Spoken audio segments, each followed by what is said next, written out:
Dire qu'Albert Michanu est un fainéant relève d'un doux euphémisme. Albert souffre d'une maladie en réalité chronique, une forme d'hypertrophie du système cérébral accompagnée d'une mystérieuse paralysie du système moteur. Depuis 52 ans, il ne peut pas faire. Albert est un constipé de l'action.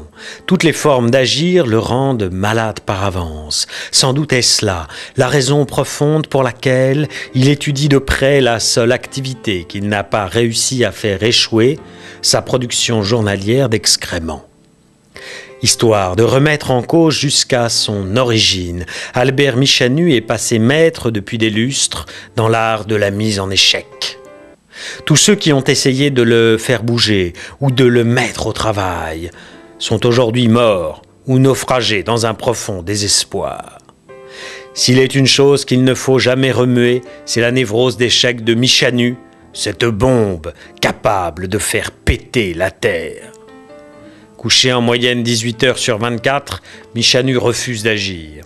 Barricadé dans le fortin d'un terrible malheur affectif, l'ultime action tolérée par Michanu, c'est la lecture. Agiter ses neurones en position horizontale est pour lui la seule activité encore possible. Les tours de livres de son Manhattan littéraire comptent plus de 3000 ouvrages qu'il connaît sur le bout des doigts. Michanu a la folie des mots, encore plus celle des livres. Il aime l'objet de papier avant d'aimer les idées qu'il renferme. Il lit et relit les mêmes volumes, sans cesse étonné d'y découvrir des nouveautés. Les livres ne changent pas, seul Michanu évolue, oui, mais sans bouger. Michanu ne sait pas lire très vite. Il a appris tout seul, sur le tard, dans le désordre, malgré la folie de sa mère, Albertine. Michanu se ménage, il s'économise. Au fond, Michanu aime lire, histoire de massacrer les imbéciles.